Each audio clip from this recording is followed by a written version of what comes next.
Hello to all, this is yours channel Prasham study and this is Nisha Kaushik. आज के इस session में हम लोग डिस्कस करेंगे फॉरेन ट्रेड को कि इंडिपेंडेंस के टाइम पर इंडिया का फॉरेन ट्रेड किस कंडीशन में हमें वापस मिला। तो आगे बढ़ने से पहले हम ये जान लेते हैं कि फ़ॉरेन ट्रेड कहते किसे हैं। तो देखो, फ़ॉरेन ट्रेड का क्या मतलब होता है कि जब एक कंट्री किसी दूसरी कंट्री के साथ एक्सपोर्ट या इंपोर्ट करती है तो उसे हम कहते हैं फॉरेन ट्रेड।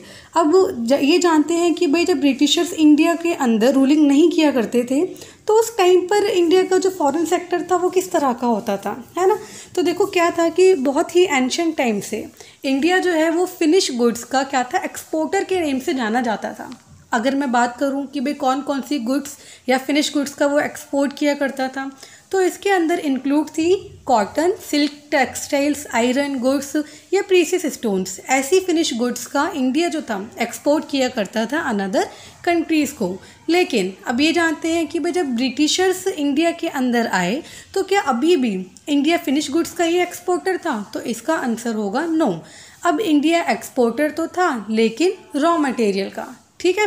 अब रीज़न ये है, अब क्वेश्चन ये है कि भाई रॉ मटेरियल का ही क्यों एक्सपोर्ट करता था। तो प्रीवियस वीडियो में हम लोग एक डिस्कस कर चुके हैं कि भाई जब ब्रिटिशर्स इंडिया के अंदर आए तो उन्होंने हमारे इंडस्ट्रियल सेक्टर को पूरी तरह से डिस्ट्रॉय कर दिया। किसके through the discriminatory tariff policy. तो अब हम लोगों के पास इंडस्ट्रीज़ नहीं थी इन रॉ मटेरियल को फिनिश गुड्स में कन्वर्ट करने के लिए। तो जिसकी वजह से हुआ क्या कि इंडिया जो था वो रॉ मटेरियल का एक्सपोर्टर बन गया था। तो चलिए अब डिस्कस करते हैं स्टेट से, यानी कि इंडिपेंडेंस के टाइम पर फॉरेन ट्रेड हमें किस स्टेट में वापस मिला। तो देखो, जो इंडिपेंडेंस के टाइम पर हमने क्या देखा कि इंडिया जो है वो प्राइमरी प्रोडक्ट का एक्सपोर्टर बन चुकी है। प्राइमरी प्रोडक्ट लाइक आपके कॉटन हुआ, जूट हुआ, इंडिगो हुआ। इसके अलावा वो इंपोर्टर बन चुकी थी किसका, फिनिश गुड्स का। यानी कि जो रॉ मटेरियल इंडिया से ब्रिटेन जा रहा था वही फिनिश गुड्स के फॉर्म में इंडिया के अंदर इंपोर्ट किया जा रहा था। तो इस तरह से हमारे फॉरेन ट्रेड का एक्सप्लॉयटेशन किया गया ब्रिटिशर्स के थ्रू।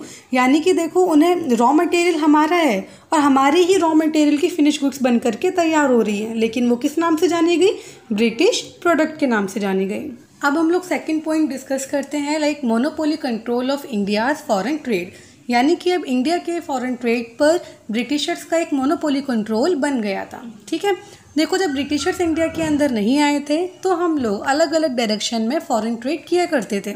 लेकिन ब्रिटिशर्स के आने के बाद अब हम लोगों का जो फॉरेन ट्रेड था वो एक ही डायरेक्शन में होकर के रह गया। जैसे कि अगर हमें रॉ मटेरियल एक्सपोर्ट करने हैं तो वो भी ब्रिटेन को ही करेंगे। इसके अलावा अगर हमें फिनिश गुड्स का इंपोर्ट करना है तो भी हम ब्रिटेन से ही करेंगे। तो जिसकी वजह से क्या हुआ कि जो हमारा फॉरेन ट्रेड था वो किस में कन्वर्ट हो गया था, एक कॉलोनियल एक्सप्लॉयटेशन में। Third point is surplus trade but only to benefit the British. अब देखो, ये जो सरप्लस हो रहे थे इसके जो बेनिफिट्स थे सिर्फ और सिर्फ ब्रिटिशर्स को ही मिल रहे थे। अगर हम बात करें कि सरप्लस क्या होते हैं, तो देखो, जब हमारे एक्सपोर्ट इंपोर्ट से ज़्यादा होते हैं तब हमारा निकल करके आता है सरप्लस, ठीक है। अब ये एक्सपोर्ट क्यों ज़्यादा थे, तो देखो, इस कॉलोनियल एक्सप्लॉयटेशन की वजह से जो ब्रिटिशर्स थे वो इंडिया के अंदर से जितने भी प्राइमरी गुड्स थी इसका एक्सपोर्ट करवाया करते थे। कहाँ पर, ब्रिटेन में, जो उनके लिए तो बेनिफिशियल है। लेकिन अगर मैं बात करूँ कि भाई जब ज़्यादा से ज़्यादा रॉ मटेरियल का एक्सपोर्ट होता है एक कंट्री से तो बहुत ही ये बैकवर्ड साइन होता है उस इकोनॉमी के लिए, ठीक है। तो यही रीज़न था कि भाई हमारी जो इकोनॉमी थी वो बहुत ही ज़्यादा क्या हो रही थी, एक्सप्लॉइट हो रही थी ब्रिटिशर्स के थ्रू। अब बात आती है कि भाई सरप्लस का जो यूटिलाइजेशन था ब्रिटिशर्स कैसे करते हैं, है ना। तो जनरली जो ब्रिटिशर्स थे अपने एडमिनिस्ट्रेटिव एक्सपेंसेस को पूरा करने के लिए इन सरप्लस को इस्तेमाल करते थे। इसके अलावा अगर उनका किसी कंट्री के साथ वर्ल्ड वॉर चल रहा है तो उस वर्ल्ड वॉर के इक्विपमेंट के प्रोडक्शन से रिलेटेड इस सरप्लस को इस्तेमाल किया करते थे। लेकिन अगर मैं बात करूं क्या इस सरप्लस का इस्तेमाल इंडिया के अंदर इन्वेस्टमेंट के तौर पर किया जाता था, तो इसका आंसर है नो। वो इस सरप्लस को कभी भी इंडियन इकोनॉमी के इन्वेस्टमेंट के लिए यूज़ नहीं किया करते थे। तो यही रीज़न था कि भाई हमारी जो इकोनॉमी थी वो इतनी ज़्यादा बैकवर्ड हो चुकी थी।